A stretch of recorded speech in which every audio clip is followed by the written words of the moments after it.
السلام عليكم ورحمة الله وبركاته. اخباركم ايه؟ عاملين ايه؟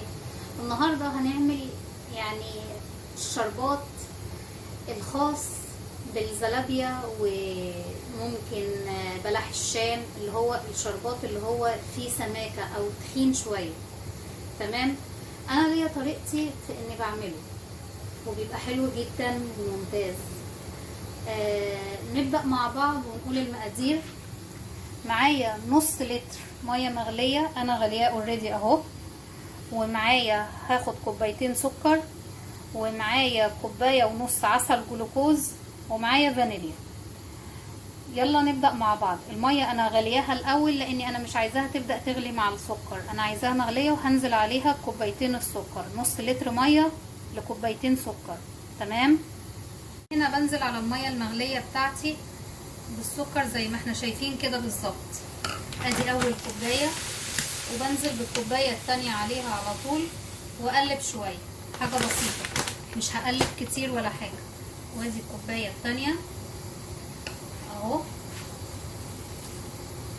وبرده عشان دي حله تيفال انا بقلب فيها بالمعالق السيليكون او الكوبش السيليكون، اي حاجه، بس المهم ان هي تبقى سيليكون وانها ما تجرحليش الحله بتاعتي. حتى لو كانت الحله اتجرحت مني غصب عني في اي حاجه تانية. تمام. بنزل عليهم بعد كده بكوبايه ونص من العسل الجلوكوز.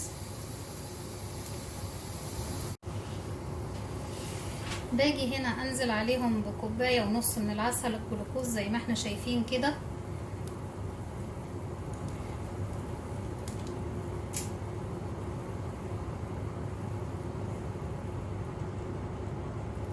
طبعا بقلب شويه عشان العسل الجلوكوز بتاعي بيبقى سميك فيفك معايا شويه، ونكمل ونشوف مع بعض. هنا بالظبط انا خلاص نزلت كل عسل الجلوكوز بتاعي والشربات بتاعي بدأ يغلي. بنزل عليه بمعلقه فانيليا كويسه صغيره زي ما احنا شايفين كده، وهديله تقليبه بواحده بس.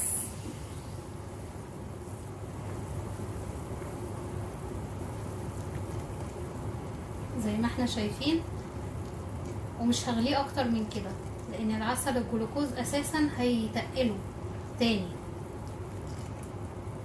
تمام.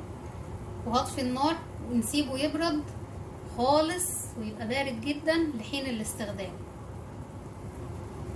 وهنا يا حبايبي الشربات اهوت، انا شلته من على النار والبوتاجاز خالص وبدأ يهدى وبدأ يتخن شوية، يعني شوية. تمام. بسيبه يبرد خالص لحين الاستخدام. وبكده نكون وصلنا لنهاية حلقتنا النهاردة. ارجو ان اكون افدتكم، ويا ريت نضغط لايك وشير وسبسكرايب للقناة ونفعل زر الجرس عشان ينبهنا باي اشعارات جديدة، وكل ما هو جديد بنحمله على القناة عندنا. خليكم معانا.